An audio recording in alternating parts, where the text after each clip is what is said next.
Chapter 15. As David made his way with rapid strides through the rippling wheat, he experienced a series of sensations. For the first time since his wedding day, he was aroused to entirely forget himself and his pain. What did it mean? Marcia frightened? What at? Harry Temple at their house. What did he know of Harry Temple? Nothing beyond the mere fact that Hannah Heath had introduced him, and that he was doing business in the town. But why had Mr. Temple visited the house? He could have no possible business with himself, David was sure. Moreover, he now remembered having seen the young man standing near the stable that morning, when he took his seat in the coach, and knew that he must have heard his remark that he would not return till the late coach that night, or possibly not until the next day. He remembered as he said it that he had unconsciously studied Mr. Temple's face and noted its weak points. Did the young man then have a purpose in coming to the house during his absence? A great anger rose within him at the thought. There was one strange thing about David's thoughts. For the first time he looked at himself in the light of Marcia's natural protector, her husband. He suddenly saw a duty from himself to her, aside from the mere feeding and clothing her. He felt a personal responsibility and an actual interest in her. Out of the whole world, now, he was the only one she could look to for help. It gave him a feeling of possession that was new and almost seemed pleasant. He forgot entirely the errand that had made him come to search for Marcia in the first place, and the two men who were probably at that moment preparing to go to his house according to their invitation. He forgot everything but Marcia, and strode into the purpley-blue shadows of the wood and stopped to listen. The hush there seemed intense. There were no echoes lingering of flying feet down that pine-padded pathway of the aisle of the woods. It was long since he had had time to wander in the woods, and he wondered at their silence. So much whispering above, the sky so far away, the breeze so quiet, the bird notes so subdued, it seemed almost uncanny. He had not remembered that it was thus in the woods. It struck him in passing that here would be a good place to bring his pain some day when he had time to face it again, and wished to be alone with it. He took his hat in his hand and stepped firmly into the vast solemnity, as if he had entered a great church when the service was going on an errand of life and death that gave excuse for profaning the holy silence. He went a few paces and stopped again, listening. Was that a long-drawn sighing breath he heard, or only the wind soughing through the weaving tassels overhead? He summoned his voice to call. It seemed a great effort, and sounded weak and feeble under the grandeur of the vaulted green dome. "Marcia!" he called, and "Marcia!" realizing as he did so that it was the first time he had called her by her name, or sought after her in any way. He had always said "you" to her, or "child," or spoken of her in company as Mrs. Spafford, a strange and far-off mythical person whose very intangibility had separated her from himself immeasurably. He went further into the forest, called again and yet again, and stood to listen. All was still about him, but in the far distance he heard the faint report of a gun. With a new thought of danger coming to mind, he hurried further into the shadows. The gun sounded again, more clearly. He shuddered involuntarily and looked about in all directions, hoping to see the gleam of her gown. It was not likely there were any wild beasts about these parts, so near the town, and yet they had been seen occasionally, a stray fox or even a bear, and the sun was certainly very low. He glanced back, and the low line of the horizon gleamed the gold of intensified shining that is the sun's farewell for the night. The gun again. Stray shots had been known to kill people wandering in the forest. He was growing nervous as a woman now, and went this way and that, calling, but still no answer came.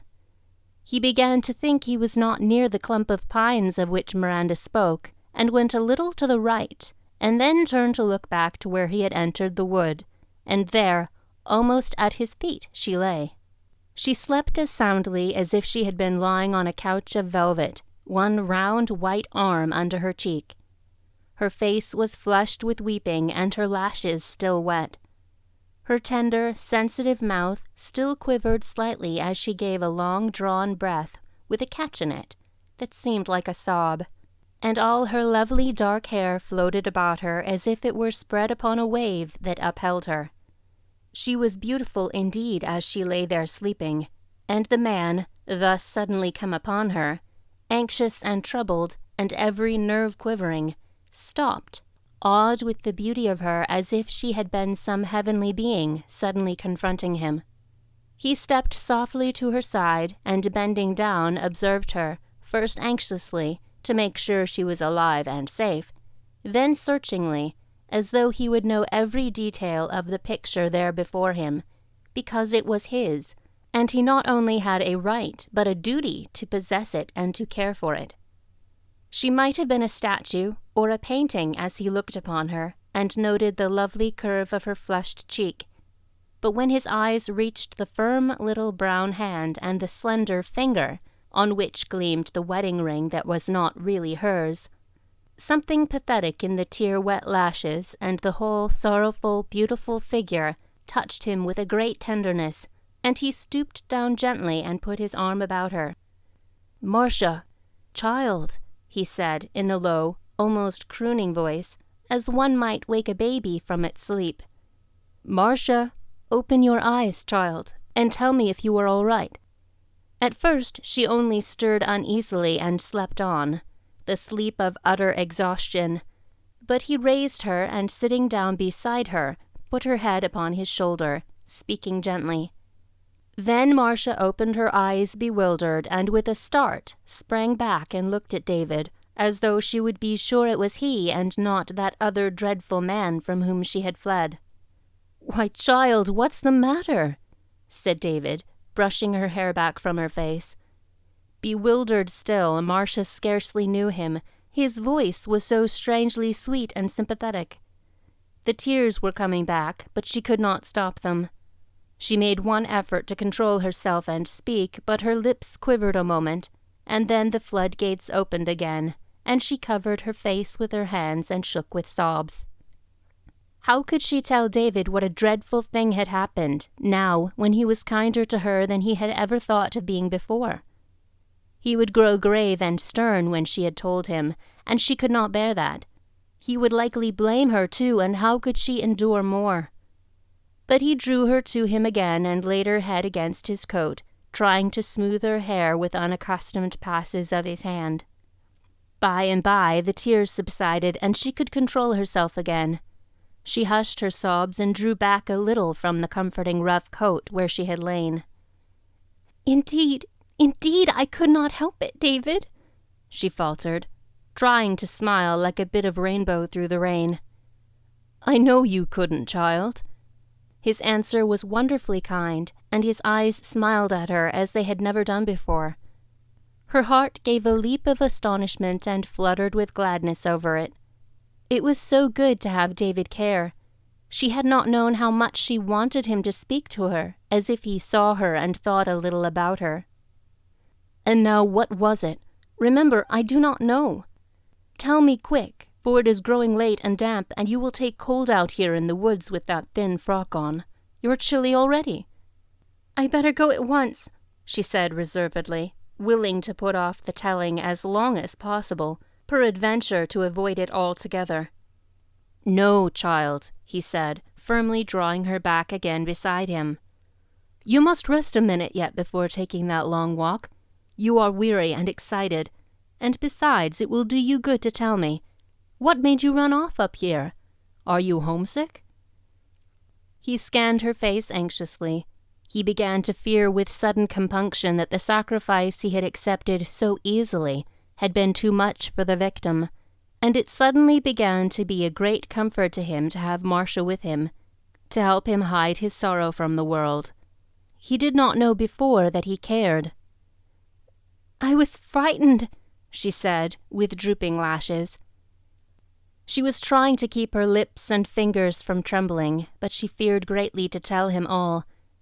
But though the woods were growing dusky, he saw the fluttering little fingers and gathered them firmly in his own. "Now, child," he said in that tone that even his aunts obeyed, "tell me all. What frightened you? And why did you come up here away from everybody instead of calling for help?"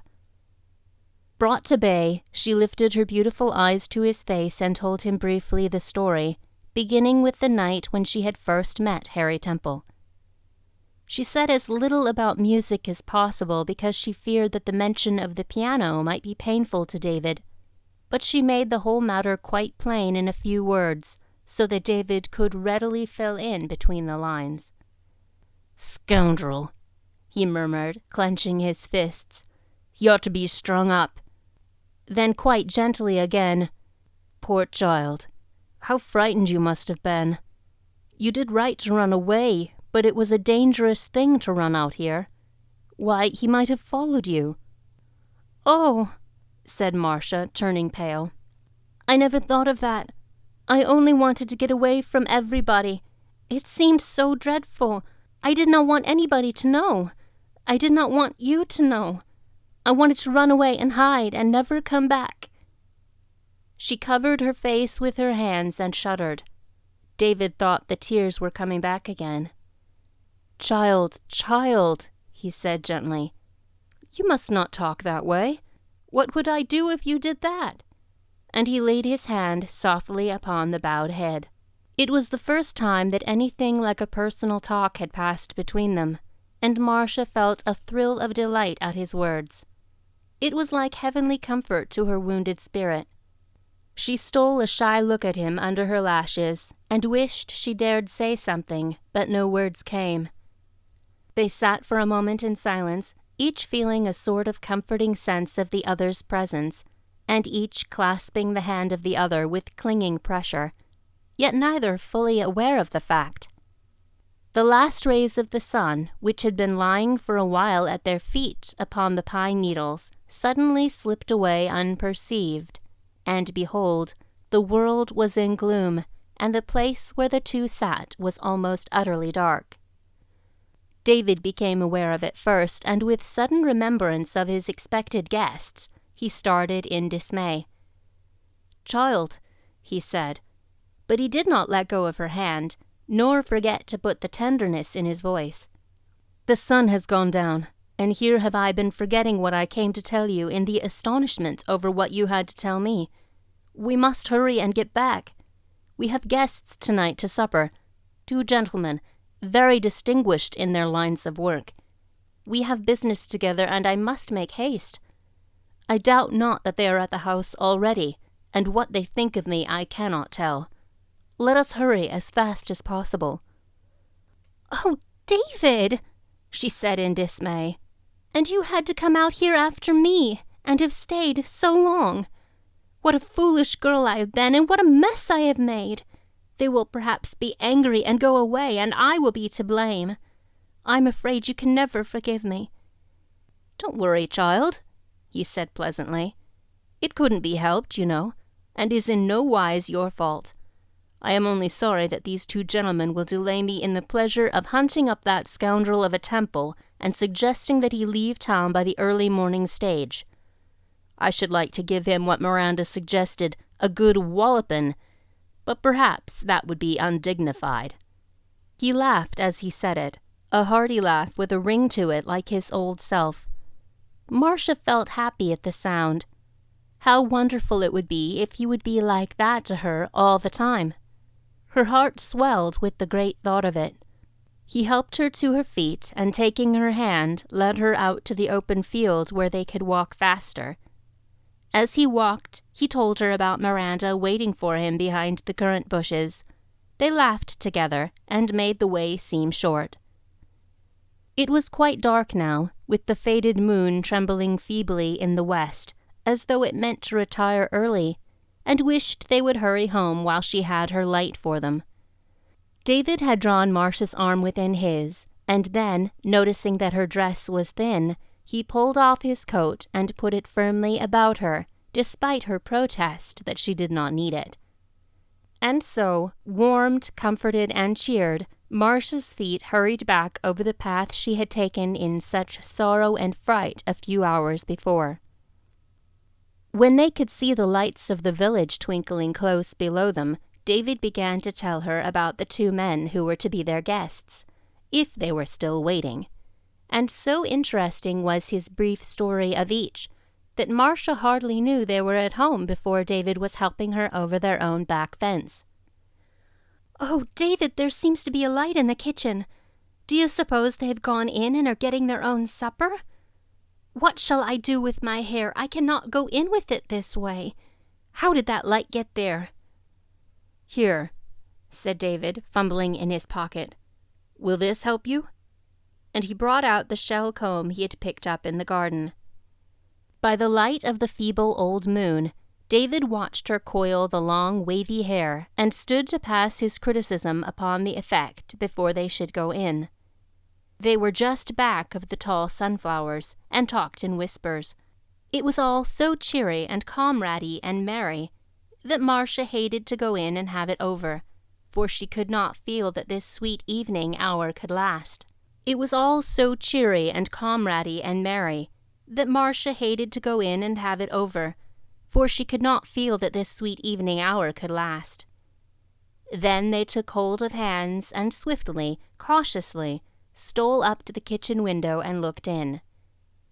The door still stood open as both had left it that afternoon, and there seemed to be no one in the kitchen.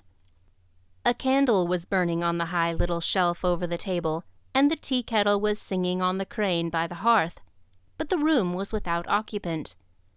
Cautiously, looking questioningly at one another, they stole into the kitchen, each dreading lest the ants had come by chance and discovered their lapse.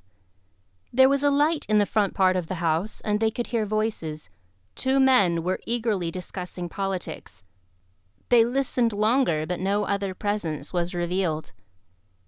David, in pantomime, outlined the course of action, and Marcia, understanding perfectly, flew up the back stairs as noiselessly as a mouse to make her toilet after her nap in the woods, while David, with much show and to-do of opening and shutting the wide-open kitchen door, walked obviously into the kitchen and hurried through to greet his guests, wondering, not suspecting in the least, what good angel had been there to let them in. Good fortune had favored Miranda. The neighbor had stayed longer than usual, perhaps in hopes of an invitation to stay to tea and share in the gingerbread she could smell being taken from the oven by Hannah, who occasionally varied her occupations by a turn at the culinary art. Hannah could make delicious gingerbread. Her grandmother had taught her when she was but a child.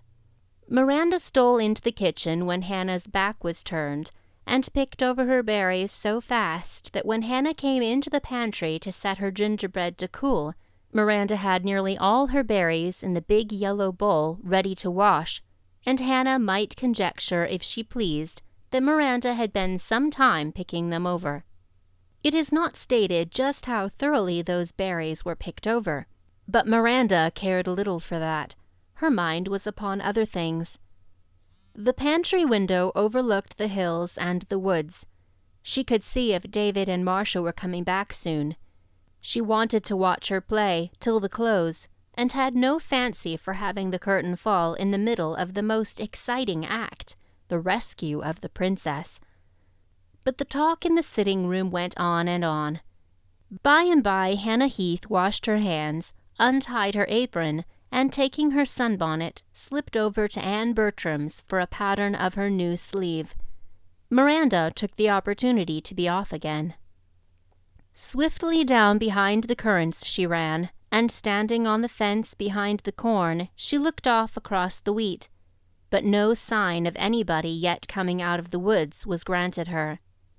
She stood so a long time. It was growing dusk. She wondered if Harry Temple had shut the front door when he went out. But then David went in that way, and he would have closed it, of course.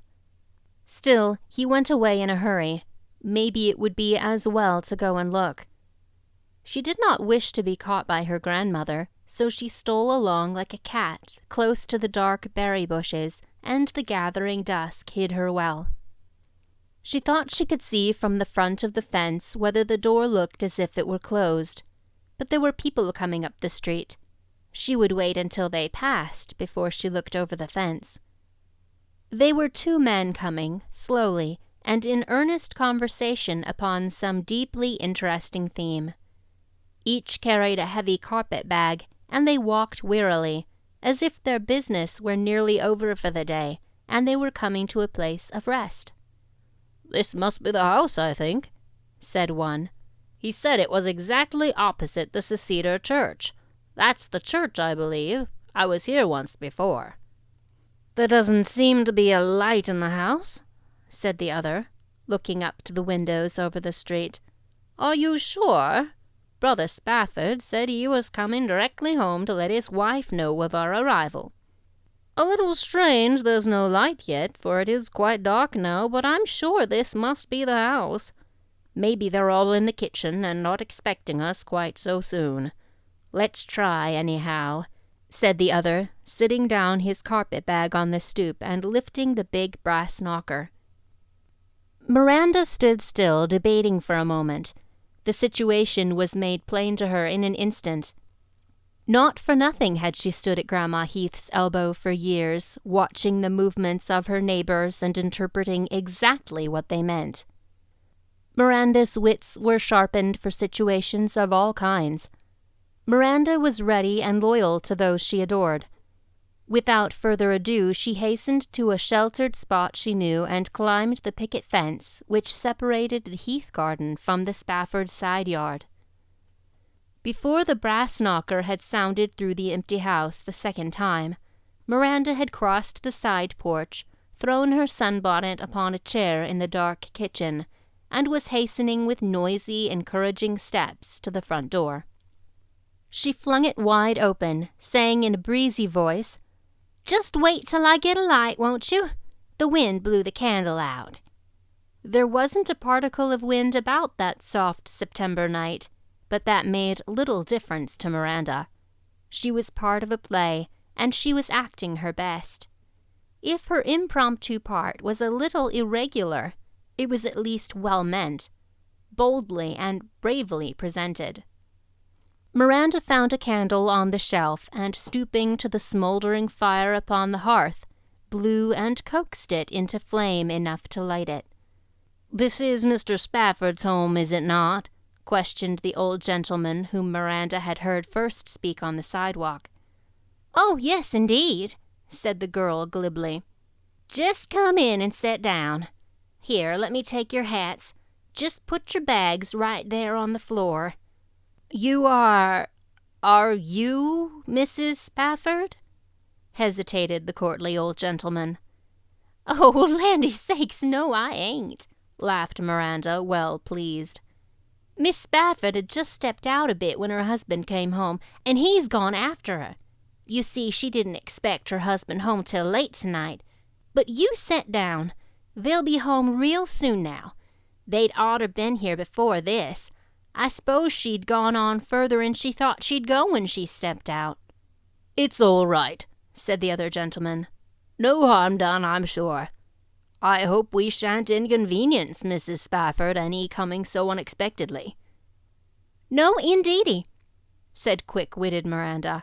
"You can't catch Miss Spafford unprepared if you come in the middle of the night. She's allus ready for company." Miranda's eyes shone. She felt she was getting on finely doing the honors. "Well, that's very nice. I'm sure it makes one feel at home.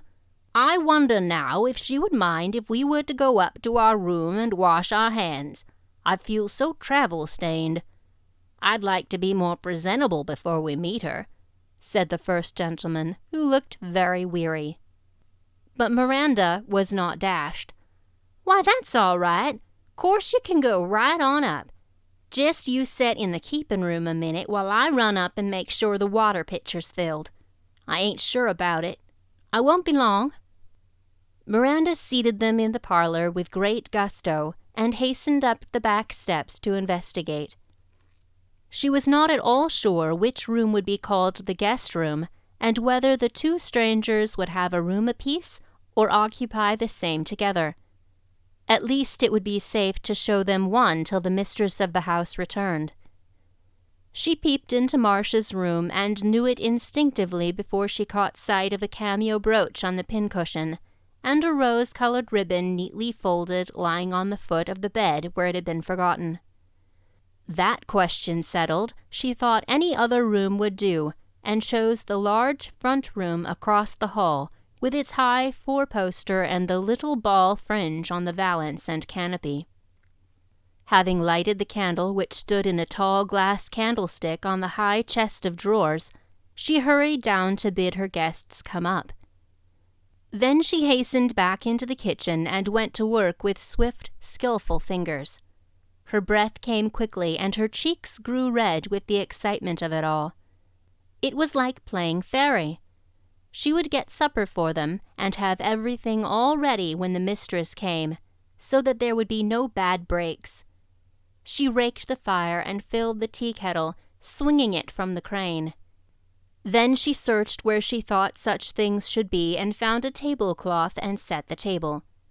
Her hands trembled as she put out the sprigged china that was kept in the corner cupboard. Perhaps this was wrong, and she would be blamed for it, but at least it was what she would have done, she thought, if she were mistress of this house and had two nice gentlemen come to stay to tea. It was not often that Grandmother Heath allowed her to handle her sprigged china, to be sure, so Miranda felt the joy and daring of it all the more. Once a delicate cup slipped and rolled over on the table and almost reached the edge. A little more and it would have rolled off to the floor and been shivered into a dozen fragments. But Miranda spread her apron in front and caught it fairly as it started, and then hugged it in fear and delight for a moment, as she might have done a baby that had been in danger. It was a great pleasure to her to set that table. In the first place, she was not doing it to order, but because she wanted to please and surprise someone whom she adored. And in the second place, it was an adventure. Miranda had longed for an adventure all her life, and now she thought it had come to her. When the table was set, it looked very pretty. She slipped into the pantry and searched out the stores. It was not hard to find all that was needed: cold ham, cheese, pickles, seed cakes, gingerbread, fruit cake, preserves and jelly, bread and raised biscuits. Then she went down cellar and found the milk and cream and butter. She had just finished the table and set out the teapot and caddy of tea when she heard the two gentlemen coming down the stairs. They went into the parlor and sat down, remarking that their friend had a pleasant home, and then Miranda heard them plunge into a political discussion again, and she felt that they were safe for a while. She stole out into the dewy dark to see if there were yet signs of the homecomers. A screech owl hooted across the night. She stood a while by the back fence, looking out across the dark sea of whispering wheat. By and by she thought she heard subdued voices above the soft swish of the parting wheat, and by the light of the stars she saw them coming.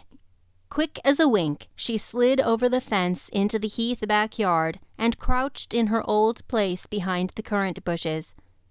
So she saw them come up together, saw David help Marcia over the fence, and watched them until they had passed up the walk to the light of the kitchen door.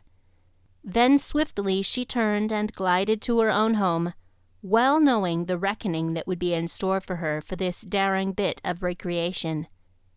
There was about her, however, an air of triumphant joy as she entered. "Where have you been to, Miranda Griscom? And what on earth you been up to now?" was the greeting she received as she lifted the latch of the old green kitchen door of her grandmother's house. Miranda knew that the worst was to come now, for her grandmother never mentioned the name of Griscom unless she meant business. It was a hated name to her because of the man whom had broken the heart of her daughter. Grandma Heath always felt that Miranda was an out-and-out Griscom with not a streak of Heath about her. The Griscoms all had red hair, But Miranda lifted her chin high and felt like a princess in disguise. "Been hunting hen's eggs down in the grass," she said, taking the first excuse that came into her head. "Is it time to get supper?" "Hen's eggs? This time of night and dark as pitch? Miranda Griscom, you can go up to your room and not come down till I call you." It was a dire punishment, or would have been if Miranda had not had her head full of other things, for the neighbor had been asked to tea, and there would have been much to hear at the table. Besides, it was apparent that her disgrace was to be made public. However, Miranda did not care. She hastened to her little attic window, which looked down, as good fortune would have it, upon the dining-room windows of the Spafford house. With joy, Miranda observed that no one had thought to draw down the shades, and she might sit and watch the supper served over the way, the supper she had prepared, and might think how delectable the doughnuts were, and let her mouth water over the currant jelly and the quince preserves, and pretend she was a guest, and forget the supper downstairs she was missing.